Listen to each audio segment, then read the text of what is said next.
Hey, this is John Carlos, and I'm here with a look at the DC Collectibles action figure of VIXEN from Arrow.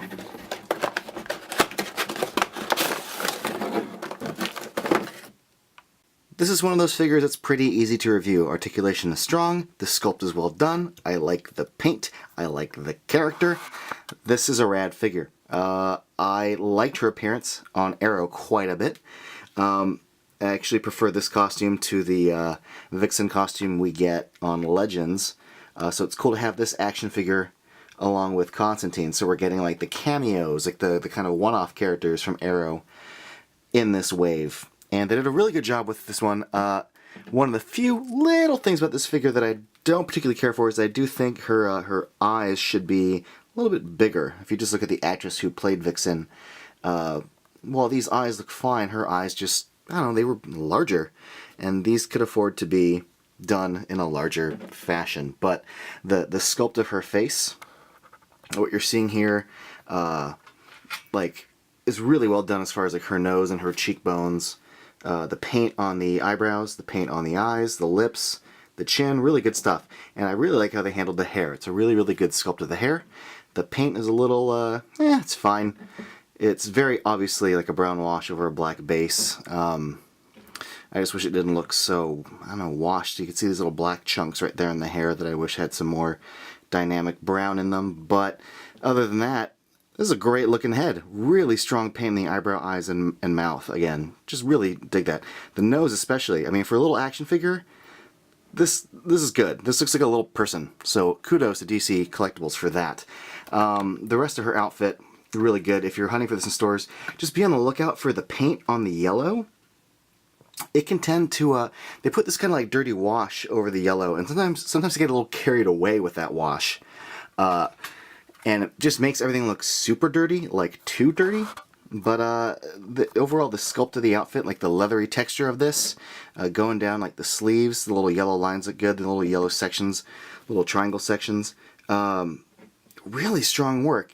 Just even when you get to the pants, the wrinkling of everything reads really well. I'm glad they included the little yellow lines on her knees. There's a lot of little details in this outfit they could have skipped. The boots look good. The lines down side of the legs look good. Here's a look at the back of her costume. Again, more wrinkling of the fabric.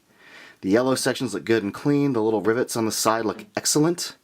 Even going down the arms, I like that they included the little gap, you know, in the show above that triangle. Her skin is exposed right there on her arm, and I'm glad they included that. And you can see her little necklace right there through the opening of that little zipper area. So really, really good stuff here. The articulation is pretty standard for what you've come to expect from DC Collectibles figures, with the hinge going forward and side to side, separate hinges on the top of the leg, no thigh cut, double knee joints, and then the hinge feet, these do not swivel, it's just a hinge. So if you wanted like a twist at the knee or at the boot or something, nothing. No bicep cut. The only swivel you get is at the wrist here. It's a hinge and a swivel. Single elbow joint. Oh wait, there is a bicep cut. I'm a dummy. But aside from that, let's see, we get the, there is no cut under the bust. There is no waist turn. So that might be a problem for some of you who are really into articulation and want to be able to turn the figure at the waist, especially for some cool action poses with the legs going one way and the arms and torso going another. That's a bit of a bummer. Head does twist. It does kind of go side to side, with the hair pops it right back into place. So the hair pretty much limits anything you want to do with this figure. And then you get the ball hinged shoulders, which are pretty good and functional. They're not stiff. This figure comes with a double set of alternate hands, because her regular hands have the fingers kind of sprawled out in action pose, a little attack pose. These are more just relaxed hands. And then you get fist hands, and that's it. No gun, no staff, no big accessories for this character. I mean, she doesn't really have any unless you want to do like a giant like Patronus of like a gorilla or something, or any other animal like a tiger she's summoning, or, you know, a bird, which would be ridiculous. Here's her in her costume.